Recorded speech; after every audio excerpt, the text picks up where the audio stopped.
5th episode. And today it's going to be more of like an educational episode. So we wanted to talk about, Amanda wanted to talk about, because I don't really know anything about nutrition except for what you teach me. But today's going to be about metabolism and just nutrition in general. And I wanted to start off by saying that I really appreciate you and thank you so much for this past weekend. For you guys that don't know, we just had the semifinals last weekend. And yeah, Amanda was my coach in my pocket. She was literally just force feeding me the whole time. My breakfasts took me maybe an hour to eat, but I'm so grateful for it, and I know 100% that that's what helped me perform so well. And my body just felt so good. Recovery and everything. I was telling my girlfriends this morning that we just had a little bally chat this morning, and I was just I did feel a little fluffier when I look at the pictures, but honestly, I don't care. I did not care because of the performance. The performance was number one, and I'm just so grateful for you and coming with me and being there for me, and it was freaking amazing. It was freaking amazing. I was so thankful to be there and just be able to make you eat so much food. With Rashad too, it was as soon as you came out of the bedroom, it was guess what time it is? And you're it's time to eat again. Just so sad. I was I'm so sorry. You're you got it, girl. You got it. Yeah, but it's cool to see different people in the CrossFit realm too. Someone like Laura Horvath, she doesn't have a ripped six pack, but she said after winning the game, she's I'm using my body as a performance, not as aesthetics. Yeah, I'm not there to look the most ripped, and maybe you have the genetics to be the most ripped if you're someone like Tia, who's naturally leaner, but someone like her, she's a thicker build, but she's the fittest on earth, and she's so strong as hell. So it's that's so cool to see the difference of the performance and the recovery. Until we went to Universal on Monday to stop drinking water, and then we're oh my god. Even right now, I feel a little leaner and just shriveled because I still haven't been drinking a lot of water. I'm okay, I gotta get back into tomorrow is a new day. So. Well, the hotel only had hot water, so and I like cold water, so we were dying a little bit inside for that. It was pretty funny. I got that Hungarian blood Laura too, so maybe we're just thicker builds. Thicker, but also genetically badass and so strong. Eh? Woo! And we're sorry for this delay of the podcast because it's been a busy couple weeks with quarters and with going to semifinals, but now we've got 9 weeks until the game, so we'll be able to crush out a couple more episodes for you guys. Yeah, maybe the next one can be just a overview of semifinals and kind of what performance we actually did. And eating and and competition and all of that, kind of what we did. Pre-game. Maybe ritual. we'll ask you guys what you want to hear, and then we'll kind of go from there. Yeah. So I have a definition of metabolism written here that I wanted to read out just to start it off with that. But metabolism is the bodily process of turning everything you drink and eat into energy. Yep. What do you have to say about metabolism? I think a lot of people think that metabolism, it does slow down, but I think a lot of people are oh, I ruined my metabolism or I destroyed my metabolism. Can't necessarily destroy it. You can just build healthier habits to increase it or have it better, right? So I think the biggest question is does metabolism differ from person to person? And I think that yes, it definitely differs person to person. It depends on your age, it depends on your gender, it depends on your genes, your physical activity, how much muscle mass you have. All of that is going to reflect on your metabolism person to person. And again, inhibiting healthy habits, I think is the best realm for good metabolism, because I think that people don't understand once we break this down today of metabolism, I hope that you guys will have a better understanding of your habits are everything to do with your metabolism, and on top of being sex, age, how muscular you already are, that all plays into effect too. Yeah, for sure. So what I'm just trying to think how to ask this next question. Does your metabolism slow down, or like you said, you think that, or people think that it does? Why doesn't it slow down, if that makes sense? Yeah, why does it? What would cause it to be slower? Yeah. Basically, right? So there's 4 main components of your metabolism. So you have your basal metabolic rate, you have your thermic effective food, you have your NEAT level, so your non-exercise activity thermogenesis, and then you have your EAT, which is your exercise output, right? So I think that we're gonna break those down more in detail towards the end of the podcast too, but I think that when those are all decreased down, when you're not eating enough throughout the day and you're like, oh, I had one coffee and it's 4 o'clock and oh shit, I probably should eat, and then you go bender and eat everything you possibly can because your body's starving, like that's your thermic effect breakdown of food. Like one, you haven't eaten all day, so it's like there's nothing going into your body to break down to absorb and give you energy. Right? Your basal metabolic rate is going to be like what you can burn just resting. So if I was literally just sitting on the couch all day resting, my body would still burn that amount of calories, because we're not just burning calories just on a treadmill and just working out. Like we're also burning calories for our organs to work too, because they're running. So it's like they need energy to run. Our brain needs energy to run, right? As we know, when you're on a really cut, and people say that you get like low carb, like you get brain fog. Like you literally do get brain fog because you're not feeding your body even enough to sustain your basal metabolic rate. Right, so then that would mean that it is slowing down, but is it necessarily bad that it's slowing down? Because don't we need those rest periods, you know what I mean? Like, I feel like maybe it's bad if you're going days and days with like big chunks without eating, but is there times that like that is good for us to have that slower? No. Like I would say no, because then it's like when people have slower like hunger cues and they don't eat, like I would say that people come into the program like with CBG, it's like I would say like 85 to 90% of people that come in are under eaters, and they're like, I don't know where I gained this 20 pounds from. Well, you gained that weight because you didn't eat all day and then you overate in the evening. So it's like there's no consistency, which is obviously what we're about at CBG, is consistency breeds growth. So it's like even if you have one off day or one off meal, what you do after that is getting back on track. That's what's going to make the difference. And like feeding people more food and having them lose weight, people are like, oh, like shocked from it. And of course you can't stay there forever on like what we call like a metabolic boost, where we feed you a little bit above maintenance, a little bit higher fat, so that we can kind of kickstart your body back into a place where it's like, okay, now you're at a place that's just above maintenance. Now we can go into a deficit and continue losing weight. But you'd be surprised how many people lose weight.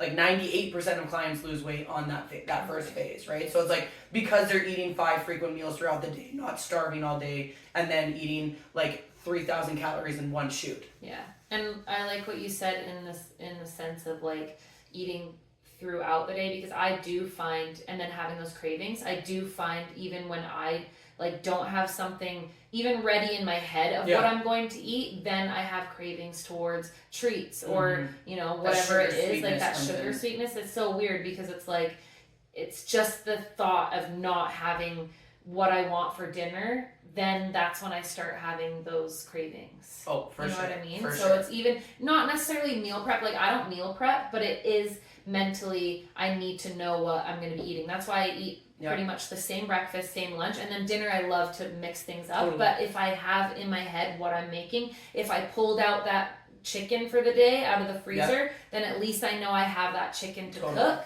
and then I'm not like, oh well, I guess there's nothing, so I'm going to go and get something else, McDonald's or whatever, or right? Some sweets, right? Yeah. I mean, maybe a Blizzard at McDonald's is something that's not on our We're always getting ice cream no matter what. Because balance is important too. Yeah, balance, consistency, whatever. It's all important. It's all important, yeah. So I think that's like the big takeaway from like where that stems from, and just knowing that it's like you have different just different avenues where you burn calories, and that's what your metabolism kind of represents. Yeah, for sure. Do you want to explain kind of what BMR is? You explained it, or you said what BMR. You said BMR earlier, but like, can you explain to people what that is and why it's important? People it's like your resting rate of what you would burn as calories. So it's like a basal metabolic rate is like your resting, like the minimum. It's like basically the minimum amount of calories that your body burns. Or needs to function while resting. So do you think it's important that everyone knows what that is for themselves? Yeah, like you can die lower. Like when people go for in-body scans, right? Like we have an in-body scanner at Framework, and it's like when you take that in-body scan, it'll show in the top right corner, it'll say like BMR, and it'll say like, you know, for most women it could range around like 1,200 to 1,400 calories. So it's like that's your basal metabolic rate of just your resting calories burnt in a day, just from like just resting. This literally, I could sit on the couch all day and I still would need to burn that amount for like sustaining energy. And so that means you would need to ingest that much to maintain what your body is at. Okay. Yeah, and I think that's like also an interesting topic, because coming from like the bodybuilding background and like dieting, like I was probably eating like 1100, 1200 calories. So I was literally eating under what my BMR is. And it's like at that point, I wasn't having any carbs and I was having the like bare minimal amount of fat. So it's like, if you really break it down even further, like our body reserves off energy sources. So like carbs are the first energy source that we have. And if we were like running an ultra and we have no carbs left, then we're going to back up and we're going to go into our fats for energy, right? If you see someone like, what is it, Standing Alone or whatever, no, Surviving Alone out in the wilderness, can't remember what the show is called, but we watched it and it's like all they can really prioritize is protein because they're catching rabbits and eating it because they dwindle away in weight so much, but it's like they have no carbs and they have no fats. Maybe fats that are coming from a fattier source of meat, but once that energy reserve is gone, they're breaking down muscle tissue. So it's like, even though I was eating a ton of protein, it's like I don't know how much of that I was taking away from like muscle and protein because you're only eating the bare minimal. And it's heartbreaking to see clients that come in and they're like, I worked with previous nutrition coaches, I was eating 1100 calories. As a woman, I completely lost my menstrual cycle and I had zero energy, I had brain fog, and I wasn't even losing any weight. And it's like, yeah, because you're literally not even sustaining enough. Especially for us in CrossFit, we need those carbs because we go off of our anaerobic energy system. Right. So you need, just eat your carbs, people, because you'll feel better. Like my girl here eating 1,000,000 carbs last weekend, and it's like it was insane to see her performance and just like the recovery half of it. It's like every morning I was like, how are you feeling today? And she's like, pretty good. Like not too much soreness, like everything. That was wild to me, the non-soreness. Like, yeah, I had a little bit, but not like I usually would, for sure. No. It was actually insane, and I do feel that was from the food. Obviously I was getting some body work done and that helped as well, but like shout out to Brian. Shout out to Brian, we love you. We couldn't do too much obviously because we're in the middle of a competition, so he can't just like hammer the body out right as he usually would, because then we would have like a rest day the next day or whatever. So I do believe it was for sure from the food.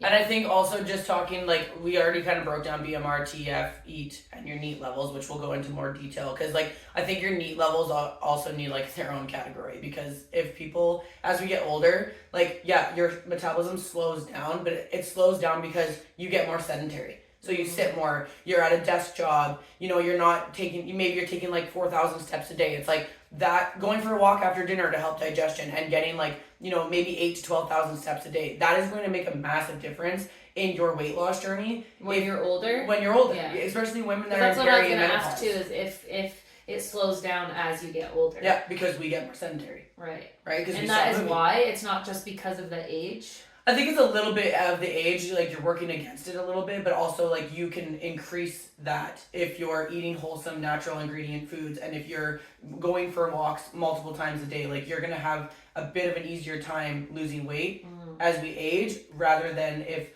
even look at some of the athletes that are in their 50s and 60s that are at games level. Yeah. It's like because they're working out probably a couple hours a day and they have kids and grandkids and they're walking and they're active and they're all like they're eating wholesome foods and they're eating 5 meals throughout the day, and it's like that's why they're ripped. It's not because their body or they're like genetically gifted. Their genes could be helping them, yes, but it's also because they're much more active than your general 50-year-old that is extremely sedentary. They work all day at a desk, and guess what they do? They come home, they eat, and they sit on the couch and watch Netflix all day. They want to sit. Yeah, they don't want to do anything else. Right?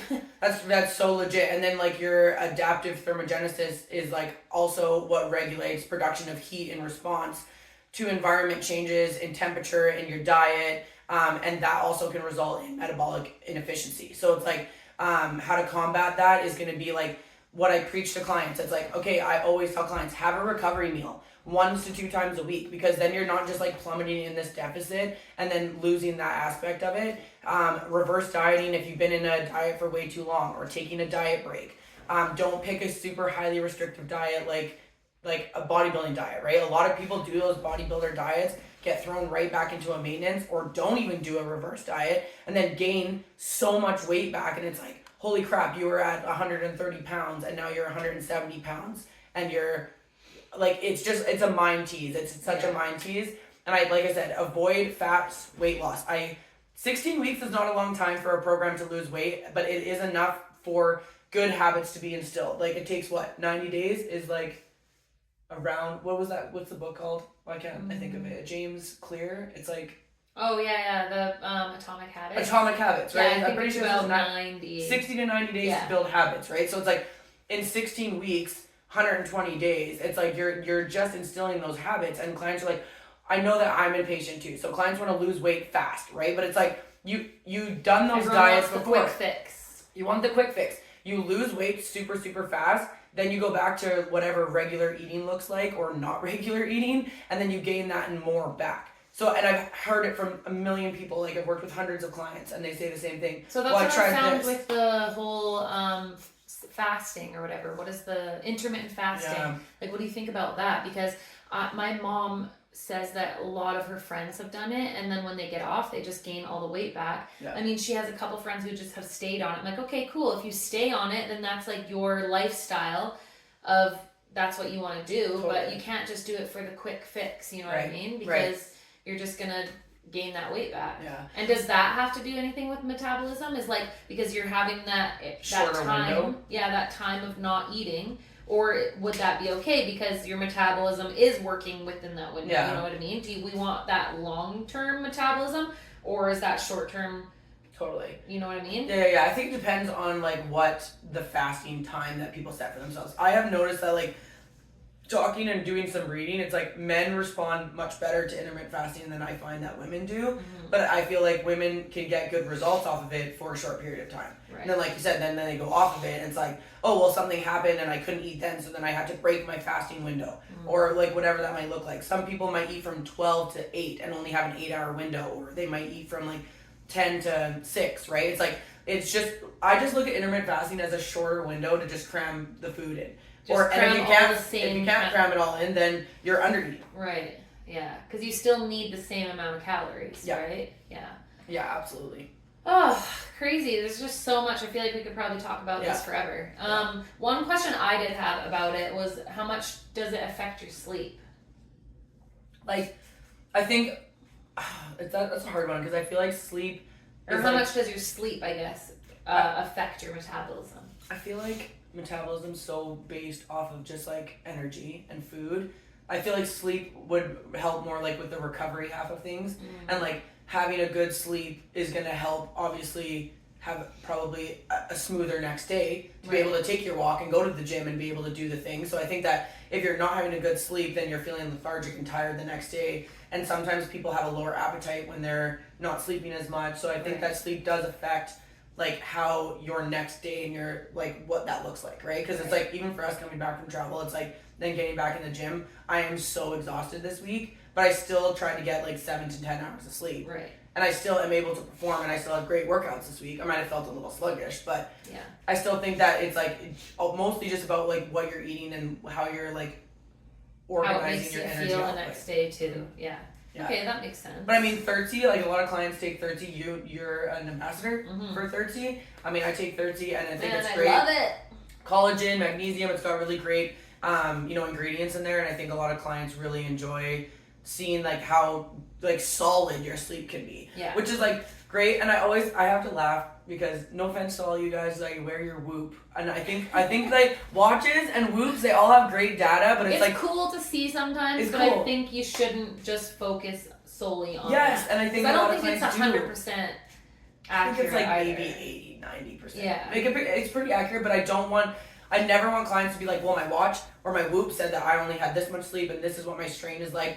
I like also think you should listen to your body. Yeah, like, I think what that's is your super body important. saying, right? Do you wake up feeling exhausted? Then maybe, if it says that your strain is high and you're in the red, maybe you know because that's what you're feeling. But do you look at the watch and then say, oh, I'm in a strain and I'm exhausted? I am tired. Because I'm seeing it on the watch or the Whoop, right? It's like I see that and now I'm like, oh, that's why I'm feeling this way today. Yeah. But it's like maybe if you took the watch off, would you still feel that way if you didn't look at that data? Like, I don't know. So I think that they're great data like to have and to like be, but I also think it's important to listen to your body and be in tune with your body, because like we are funny because we talk about poop and like sleep and just like because all of that is natural. Like, dude, for us. my poop hasn't been so great lately. Like, so you what's gotta figure going it out, on? right? And it's funny because it's like I am so like, there's no TMI for me. It's like for clients, I'm like, I want honesty. I want to know what your bowel movements are like and how your sleep is and how you're feeling and if your recovery is not great. Like, well, that's it's huge more than just being eating. a nutrition coach. Like, you should be hearing exactly what's going on because the more you can know about somebody, then the better you can help them out. It's menstrual cycles, like all of that plays Yeah. into effect with that too, right?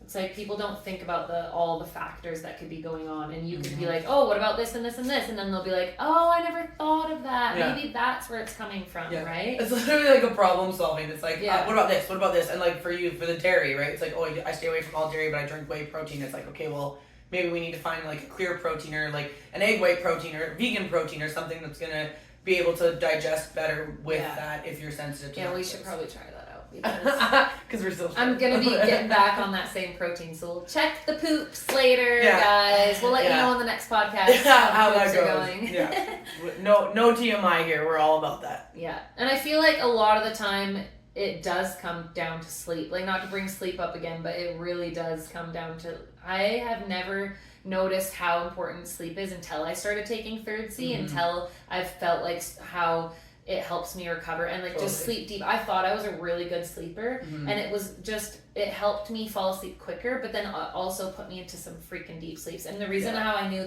the first couple days that I started taking it, I was having like movies in my mind. The dreams were insane. I was gonna say and now it comes and goes with the dreams, but I still have them some nights where I'm like, whoa, that was so vivid. I felt like I was there. Yeah. I mean, I don't know a lot about sleep, but I'm sure that like it would make sense if you're in like a deep REM sleep. Like, I think that's where you probably dream. Yeah. Oh yeah. I would imagine, so. right? I think like, that is when you dream. Yeah. I'm pretty sure. And it's cool when they're so vivid like that. Yeah. Like, you wake up and you're like, was that real life or was that a dream? Like, what? did I experience that? Or like dreams are like deja vu and you like dream it and then you get into a situation where you're like, I've dreamt this before. Like, what the hell is going on? It's crazy how you can just say a word or something, be talking about something, like, and then that night you dream. Oh yeah, you that's dream true. about That's it or true. something.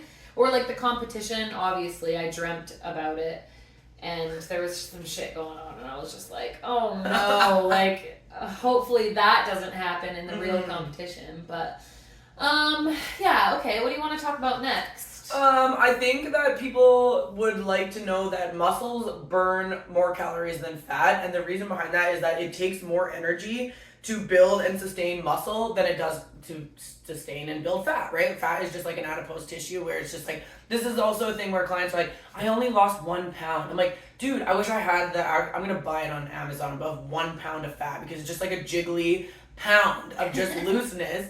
And then it's like over just years, nail like, it to them and be like, this here. is 1 pound. Congratulations for losing 1 pound. Where 1 pound of dense muscle, if you're losing body fat percentage, but maybe you put on 0.3 pound of muscle, that muscle is dense. But it's funny because people are like, oh, muscle weighs more than fat. Well, no, like 1 pound is 1 pound.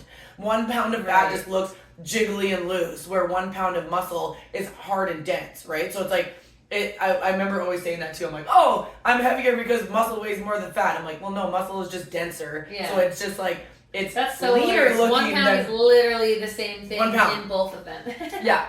So I think that once we get like more muscular and we gain more muscle too, that, you know, our muscle mass burns more calories because we're strong and we're not, adipose tissue doesn't do anything. It just sits there on our body and makes us miserable a little bit. So, and then we want to join a program with, if anyone's watching this and you haven't been part of CBG, you should check us out because we'll help you with all of these habits and learning to lose weight. So it's pretty cool.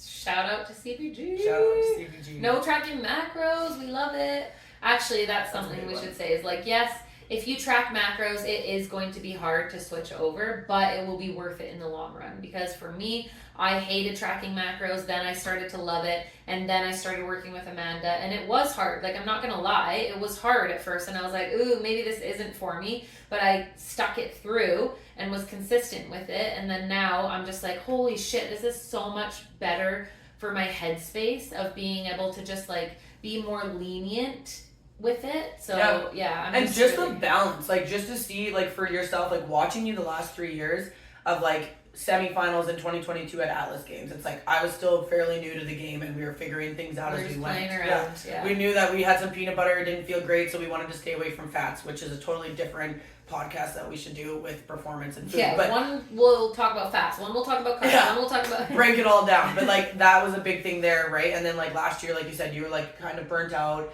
You know, you're like you all were the hungry. food in the world though probably wouldn't have helped where my mental and physical was last year. But this year maybe was like physical a little maybe bit. Physical a little bit. But then this year it was like, you know, we would go out to a pub and have a burger and fries. And then, you know, you would have like one beverage. And it was like, you know, and then you go out for ice cream and it was like there's the balance there where it's like I'm not like I'm eating chicken and rice and like lean food every single day of the week. It's like no, I have a balance where I'm flexible and like you said, I'm going for walks and I'm doing other things. I'm going to the mountains to like you know, be at peace with Mother Nature because it certainly is feels I was like just that. thinking we need to go to the mountains. Me too. I was thinking that we should go there like next week or two. We're getting a little off topic, but we're just getting excited. Yeah, but I think that's a big thing too. Is that when you have like a really good balance of food, like I mean, I'm a sugar fiend, so it's like I love candy, and it's like when I restrict myself from that candy, I go off the rails, and it's like I would rather have. But you're still lean. You're still strong. You're still exactly. like. I still have some Sour Patch Kids every day, and I always tell clients, I'm like, if you want Sour Patch Kids, just bring them to the gym and use them as your carbs, like, and it works perfect. So I feel like the balance is also super important for really good results and to also have a healthy metabolism. I think that for my body feels best when I have a balance. If it's like, if you want to have the cookie, fit the cookie into your snack, right? I don't need to go overboard, but if I'm like, oh, I'll have some jerky and a Baby Bell and a cookie. Yeah. Okay, great. That's what that balance looks like, right? And it's like, it's really cool to teach clients that it's like, you can go out and you can plan your day accordingly to what you're doing and what you're eating. Yeah, 100%. And again, like you said, it will help your metabolism in the long run too because you're going to be consistent. Like, consistent doesn't just mean, oh, I have to eat broccoli every meal or whatever. It's just about being consistent with that food, right? Totally. And that's what I tell people. If you had a cheat meal and you went a little overboard and you had some drinks at night, guess what? Clients will be like, oh, I overdid it last night, so I'll just like won't eat until noon, and when I do eat at noon, I'll have a salad. No, literally just have your breakfast the next day and move on because that is also going to get you your body back still into needs the that nutrition. It still needs, because that's still nutrition to your brain. It's not just, like that's why we start kicking ourselves, I feel like, because we don't have the nutrients to our brain, right? So, yeah, it all plays together for sure. Together, yeah. I mean, what else do you have to talk about metabolism? I don't really have any other questions for you except for like if you can reset your metabolism, but that's maybe something we can come back to unless you have some more stuff that you want to talk about. Yeah, I think like the last one, the big one is like what burns calories, because that's kind of what we started with is like what does that metabolism look like in a breakdown, and it's like your basal metabolic rate, right? That has to do with your age, sex, growth stage, lean body mass, hormones, genetics, stress, pregnancy, your body temperature, right? I think it was really cool because Callie is one of our other CBG coaches, and I went to Mexico with her and Paige, and she did a lot with like reading up and doing research on like pregnancy stuff, and she showed me this app where it's like you can take your temperature and like if you're trying to get pregnant, it's like you can take your temperature and literally know what stage of your ovulation you are based off of temperature. Oh, wow. And like I think that like something that you would never think about, right? No. Do you run, like if you run hot, do you sleep hot?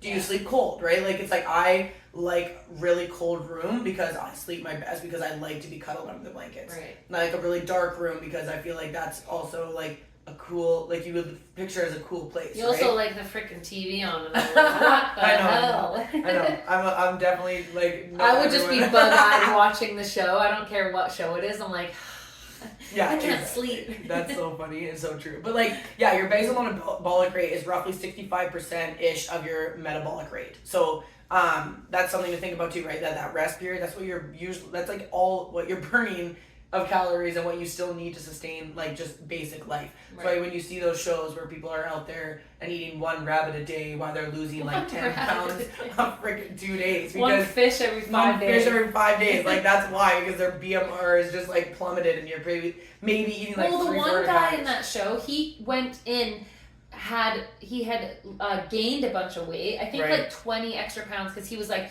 if I can just outstarve people here, because he knew that he wasn't going to eat or anything. Yeah. Oh man, I don't know if I could do that. I couldn't, and watching them just, the one guy caught a moose and he was like in the God, or I've been yeah, shot. just You just shot. fucking He just wrangled went it and in. wrangled it in. No, he didn't do that, but he Well, shot one the guy moose. got a bear. He got another freaking deer. They like, still lost a shit ton of weight, but he Yeah. still had high fat meat that he could kind of like rely on. Food's important, man. Food's important. You can't just starve your way into. Because the guy that starved, he got second. Like even the guy who actually found the food, got the food, is the guy who won. So. Yeah. Food is important. Food is important. So food is important. So 65% is kind of like your BMR or like your RMR is the same thing, resting metabolic rate. Strength and aerobic training can also help increase your amount of calories that you're utilizing in a day in your BMR. So like that's again a lot that we preach in like our CrossFit community is like we work on strength and we work on aerobic training, right? More anaerobic when we're doing like the metcons and the conditioning pieces, but we still always usually have a strength piece. And like a lot of us who are like myself who didn't grow up doing a lot of cardio, I just rode horses my whole life. Now I'm paying for it because now I'm like, oh God, I got to build my aerobic engine and do these runnings. Like literally running in that workout yesterday, I was like, it's okay because this is what's going to make me a fitter and better athlete. But oh my God, like the stuff that goes through your brain when you're running, you're like, oh yeah, just keep that's swimming. when I love running for that. So does that mean that your resting metabolic rate, if you're increasing it with like strength and aerobic or whatever, that means that say my BMR was like 1,600 calories. Mm-hmm. Now you would be actually Maybe like raising it to 17. Okay. Yeah. I mean that makes sense because if you're doing the work, then you need more fuel. So yeah, totally right. And then like your TEF, so that's like your thermic defective food, right? So like that's like macro consumption and processing. It's like this is a big thing too where it comes to like eating nutrient dense food versus eating caloric dense foods, right? It's like it's the process of your body burning calories to digest and absorb food. So it can be pretty dramatic in a way of like if I'm eating a bunch of nutrient dense food, like my thermic effective food might be like 10%, right? If I'm doing like really high quality like wholesome food, my TEF could be like 20%, right? So it's like it also depends on like what your diet looks like. And you want it to be a higher percent. Want it to be higher, right? Okay. So then it's burning and absorbing the nutrients that you're getting from the food, right? Yeah. When it's caloric dense, it's like, okay, I went to McDonald's and my burger and fries was 1,000 calories. Do you know how much you can eat for 1,000 calories? Like, it's insane if you were like, oh, I have a plate of fruit and a piece of beef or like a burger, but like a bun. But homemade, like it's completely different when you're in control of that, right? So like processed food versus wholesome food. Studies have shown that eating processed food leaves you feeling hungry sooner. So another thing I bring up with my clients is like, we need to pick, if I'm on a cut, I'm going to add green vegetables as extra volume, maybe some cauliflower rice. And I'm going to add more high satiety foods to keep me fuller longer, right? Like sweet potatoes are great. Oats are great. Like eating like lean meats, like that protein is going to keep my satiety a little bit higher as well, right? So it's like, that's where we get in trouble is like, I can go out and eat at a restaurant and then like, maybe I'm hungry like an hour or two later, right? It's just like, it just digests, like, it's just shit, right? It's just like, oh, we just gotta get rid of this That's shit. when our poops aren't that great. That's when our poops aren't that great, right? So, and then eating a whole food diet versus processed diet will also leave your thermic effective food like 20% to 10%. So again, like whole foods will help you lose weight better than processed foods that fit your macros. Because there's an IIFYM back in the day, right? You go online, you type in IIFYM, you type in like your age and your gender and like your weight or whatever and your height, and it spit out a number of macros, and then you can fit your macros. So I could eat all processed food all day long, but it fits my macros. But am I getting the best results? No. And it's a balance, right? I'm going to eat, I always go by the 80 to 20% rule. 80% of what I eat in a day is like wholesome, good, nutritious food. The other 10 to 20%, you know, it could be 90 to 10, it could be 80 to 20, but that other 10 to 20% is like the fun foods, like a piece of cake or ice cream. People are doing the opposite, where they're eat 80% of the shit, and then they're like, oh no, I better get in some vegetables or something, and it's just like so crazy to see. It's so crazy. And I get it because the convenience and stuff of fast food and all of that, but it's like, it's just really hard to see because you can still have a good mindset. You can still eat foods that you want and you like by eating like good whole foods, like you said, and then you can still have the damn cookie. You know what I mean? Exactly. Rather than do it the opposite way. Yeah, and it's so true, right? And I think moderation and balance is key for all of that. And it's just like figuring out, like, I know it's a lot, like, people are busy, I get it. You guys are busy, you guys are working full-time jobs, you got kids, you got the whole works, right? But it's like,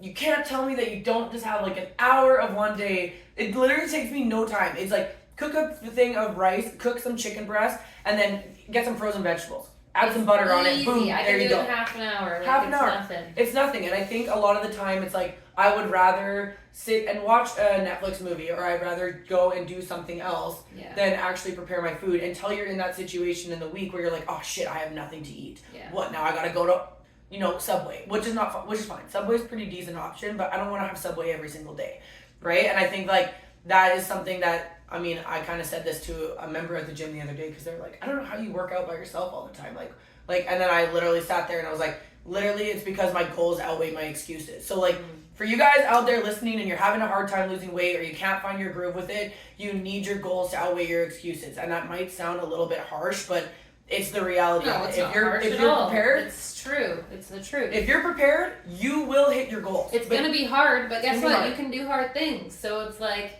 you have to do it. You can do hard things, right? You have to do it. If you want it, then you just have to do it, and that's all there is to it. Yeah, absolutely. And then kind of like wrapping it up like to your NEAT levels and your EAT, right? So like your non-exercise activity thermogenesis.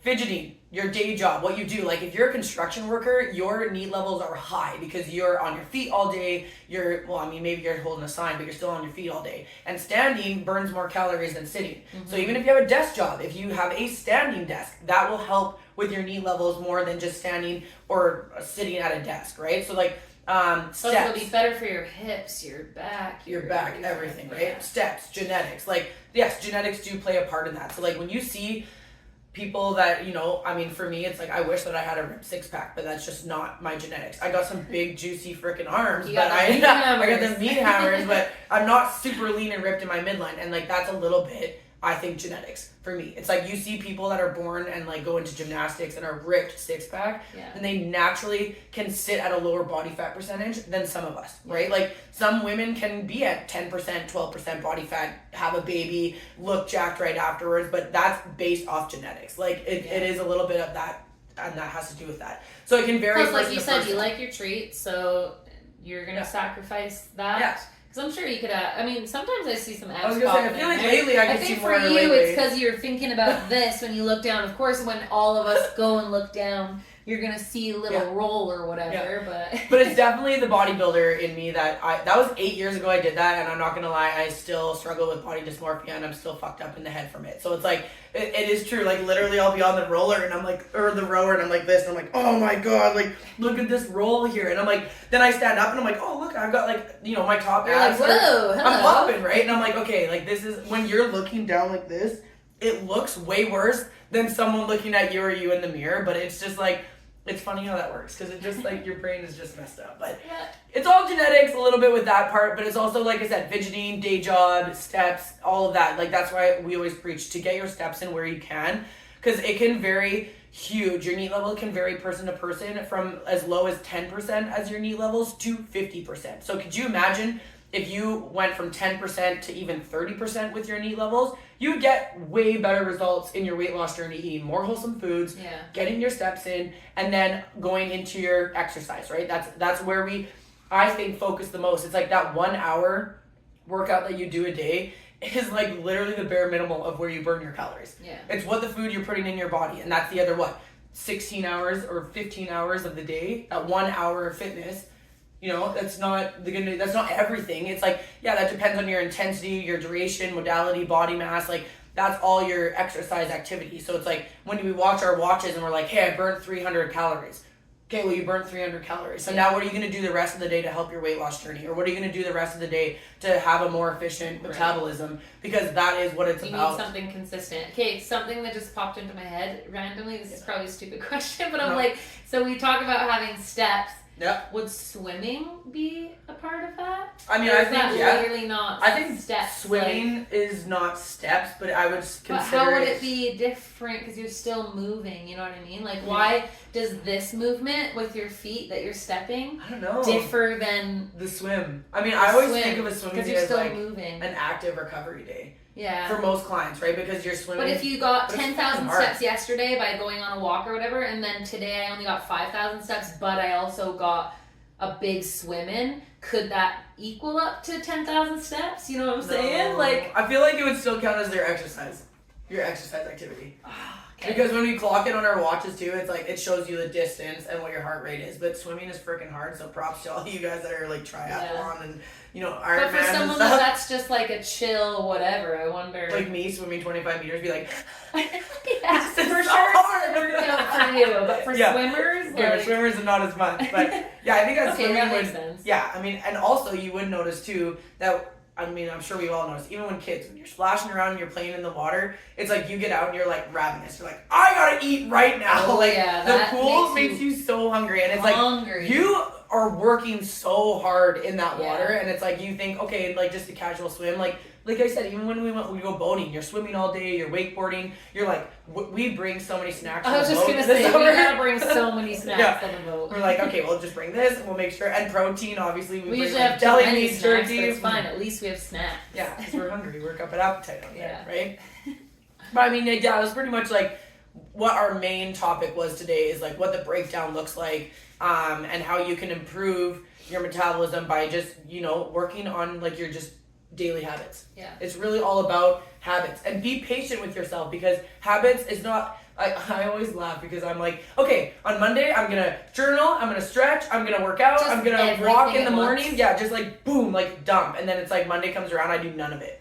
So it's like pick Start one with thing, yeah. one thing, right? Like just pick one thing, and it's And like then the steps. other ones will just, especially if you start building that first habit. Like, remember when we did the lifestyle challenge and we just had them drinking a glass of water in the morning? Instead of Once coffee that first. started happening every morning, other habits started trickling in, just Totally. kind of subconsciously, where they were like, oh, now I'm doing this, right? It's not that they made that goal for the next habit, Yeah. but it kind of just started happening. Just So the trickle it effect. just, yeah, the trickle effect. Trickle I like effect. that. That's our new thing. The Trickle effect. Ooh, some jazz fingers. The trickle effect. Yeah. But yeah, I love it. I know. That's just like, just work on your habits and just like listen to your body. You can still listen to your whoop. Okay, It's about I'm not trashing consistency, it. guys. It's about consistency, but listen I'm to your not body. I'm trashing not it, trashing but- whoop. I had a client the other day. Murph was hard for everybody, and I think, I didn't do Murph, so R.I.P. to Maybe we should do it to tomorrow. Murphy. Maybe we should just do it. But it was crazy to see how I would say like 80% of my clients were so burnt out the rest of the week. Like you don't think about a workout when we go to do a CrossFit class. You do a strength piece, maybe 15 minutes.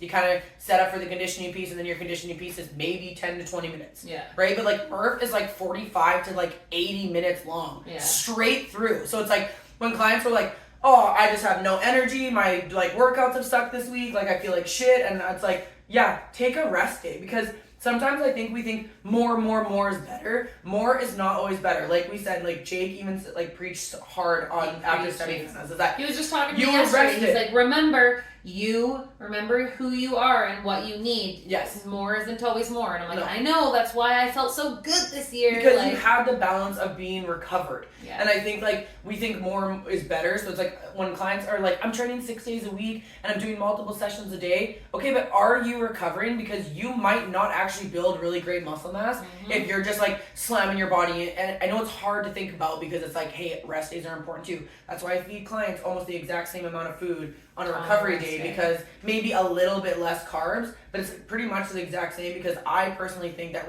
recovery days are the most important. Why would I want to eat less on a recovery day? Yeah. Like, I would want to eat a little bit less, yes, but I don't want to eat like, go from 2,600 to like 1,700 calories. Yeah. It might go from 2,600 to like 2,300 or 2,400. But for the most general population, I keep things pretty similar because, again, we're working on consistency. If I have this drastic change in a recovery day, clients are going to fall off because Yeah. it's the weekend. They're not Because even training. for me, when I have to eat less on my like Thursday or whatever, I'm just like, I don't know what to do. Like, it kind of messes me up. So then I just don't drink my carb powder. Yeah. And then I'm like, hey, that should be. You're not drinking your intra-carbs, right? So it's like maybe that is enough that you're not having the 40-50 grams there. And then that's 40-50 grams It's less. just finding that balance of like something easy to get out of there rather than being like, oh no, I have to switch up my whole day to not eat as much. But that was like easy where I could just be like, okay, the carbs can sit to the side because I'm not going to work out, so I don't have my shaker bottle.